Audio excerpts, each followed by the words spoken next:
अपने कारनामे नजर नहीं आते हैं, सिर्फ विपक्षी सांसदों के कारनामे ही दिखते हैं। डॉक्टर अजय आलोक, ये आरोप कांग्रेस पार्टी लगा रही है। रोमन जी, मुझे लगता है कि सापड़ा जी को मिमिक्री शब्द का मतलब नहीं पता है। मैं बता देता हूँ, मिमिक्री का मतलब होता है नकल करना। दीदी ओ दीदी, दीदी ओ दीदी, ये प्रधानमंत्री से पहले किसने कहा था? किसी ने कहा था क्या? फिर ये मिमिक्री कैसे हो गई? आप कहते हैं, आप लोग को राहुल गांधी और सोनिया गांधी को जर्सी गाय का बछड़ा खुद कहने की आदत हो गई। प्रधानमंत्री ने आज तक अगर नाम लेके कहा हो कि सोनिया गांधी को कांग्रेस की विधवा या राहुल गांधी को जर्सी गाय का बछड़ा, तो मुझे बता दीजिए, मैं राजनीति छोड़ दूंगा अगर नाम लेके कहा तो। लेकिन कांग्रेस ही जरूर नाम ले लेते हैं कि प्रधानमंत्री ने सोनिया गांधी को कहा कांग्रेस की विधवा, कांग्रेस ने राहुल गांधी को कहा जर्सी गाय का बछड़ा। लगता है कांग्रेसियों को राहुल गांधी और सोनिया गांधी को गाली देने के लिए प्रधानमंत्री के कंधे का इस्तेमाल करना हो जाता है। अरे झूठ मूठ की बातें क्या करते हैं? संसद परिसर के अंदर में क्या बोल रहे हैं? उत्तर देना और उपराष्ट्रपति को बोल रहे हैं। आपके leader of opposition Adhir Ranjan Chaudhary खुलेआम राष्ट्रपति को राष्ट्रपत्नी कहते हैं, तब भी माफी नहीं मांगते हैं। उसके बाद कहते हैं कि मेरी हिंदी थोड़ी कमजोर है। रिकॉर्ड बना दिए साहब आपने। मतलब आपके हिसाब से अगर परिवार के हिसाब से संसद नहीं चलेगी तो संसद को चलने नहीं देंगे। देश वही करेगा जो परिवार चाहे, नहीं तो देश में लोकतंत्र खत्म। ये परिवार के हिसाब से देश चलेगा क्या? आदत बदलिए, विपक्ष में रहने की आदत डालिए और मिमिक्री शब्द का अर्थ पता करके हिटलरशाही तो आप चला रहे हैं। मिमिक्री और मॉकरी में बहुत अंतर होता है। हिटलरशाही आपके राज में चल रही है। आपने उत्तर नहीं दिया कि देश के प्रधानमंत्री मनमोहन सिंह को क्या कहा था, पार्लियामेंट के अंदर खड़े होकर के कहा था ना, नाइट वॉचमैन और रेनकोट पहन के नहाते हैं। और फिर स्वरूप नखा जो रेणुका चौधरी जी को कहा, तो वो क्या पार्लियामेंट के बाहर कहा था? अब आप इसमें भी अंतर कर करके बच नहीं सकते हैं। रेणुका चौधरी को स्वरूप नखा कोई नाम लेके नहीं कहा था कि किस तरह से आप मेन मुद्दे से नाम लेकर के आपको गाली देने का खुश शौक अच्छा, देते रहिए। क्या बात करते हो? मैं अभी सुना दूंगा आपको। मैं सुना दूंगा अगर इस तरह की बात आप करते ना। क्या बोला था प्रधानमंत्री ने? क्या राजीनामा दोगे अपने पद से? प्रधानमंत्री ने तो बोला रामायण की याद ताजा हो गई। सूर्पनखा आपने बना दिया, तो बनाते रहिए, हम क्या कर सकते हैं? ठीक है। ये प्रधानमंत्री की मिमिक्री देखिए, ये हाउस के अंदर मिमिक्री कर रहे ना, ये मिमिक्री देखिए। नहीं थी, फिर मिमिक्री होती है किसी की नकल। ये मिमिक्री देखिए, मिमिक्री होता है नकल करना। मिमिक्री शब्द समझिए। हाँ, ये फालतू में।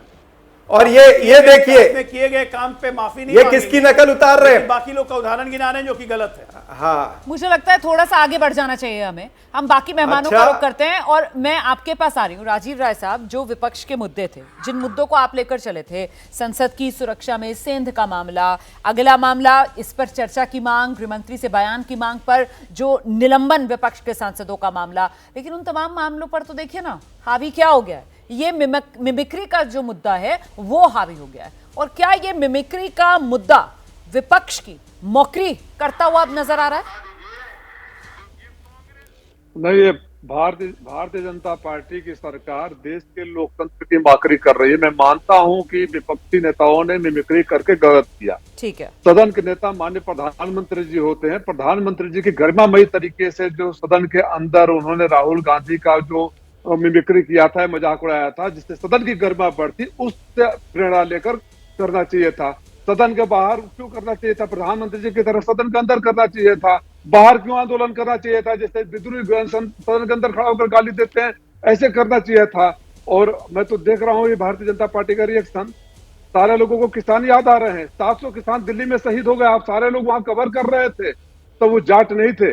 आज उप महामहिम जी जाट हो गए हैं। प्रधानमंत्री जी कहते हैं कि कोई जाति नहीं होती है, गरीब, महिला, पुरुष हो, ये होते हैं, लेकिन वो वहां जाट बताने लगते हैं, ये ओबीसी बताने लगते हैं।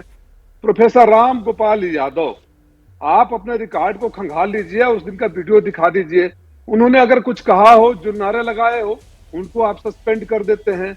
वो बसपा के विधायक दानिश अली वहां थे भी नहीं, उनको सस्पेंड कर देते हैं। ये तानाशाही आप जब करोगे और आपका ये डर है और भय है, आप जानते हो कि आपके पास जवाब नहीं है। रोमाना जी, सदन में कौन भीतर बैठा है?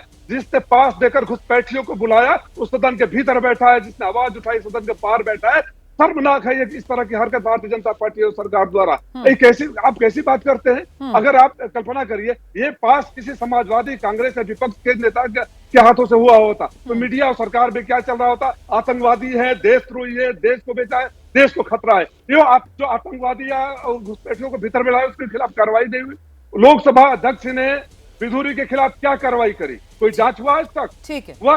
और ठीक मैं है। महामहिम से पूछना चाहता हूं, महामहिम आप अगर उस कुर्सी पर बैठे हैं तो आप भी नियम और कायदे से पले हैं। आपकी तानाशाही नहीं है कि जिसको चाहे उसको सदन से सस्पेंड कर दे। ठीक। मैं आपसे मांग करता हूं महामहिम से कि प्रोफेसर राम गोपाल यादव का वीडियो दिखाए जहां अनुशासनहीनता कर रहे थे। ठीक। आपकी तानाशाही चलेगी। ठीक और है। महामहिम जी, जिस दिन आप झुककर प्रधानमंत्री के सामने हाथ जोड़कर खड़े थे, प्रधानमंत्री जी आपका अभिवादन स्वीकार नहीं कर रहे थे, उस दिन भी उपराष्ट्रपति पद की गरिमा को ठेस पहुंचा था। जैसे ही घड़ी का काटा दोपहर 2:30 पे आए, बबीता जी का दिल सास बहू साजिश के लिए मचल जाए। और ये है इनकी बहू, पूरे दिन ऑफिस की टेंशन हो जाए गॉन जब ये करें अपना फेवरेट शो फ्री टाइम पे ऑन। इनकी तरह आप भी देखिए अपना फेवरेट शो अपने टाइम पर और डाउनलोड कीजिए एबीपी लाइव ऐप अपने स्मार्ट टीवी पर।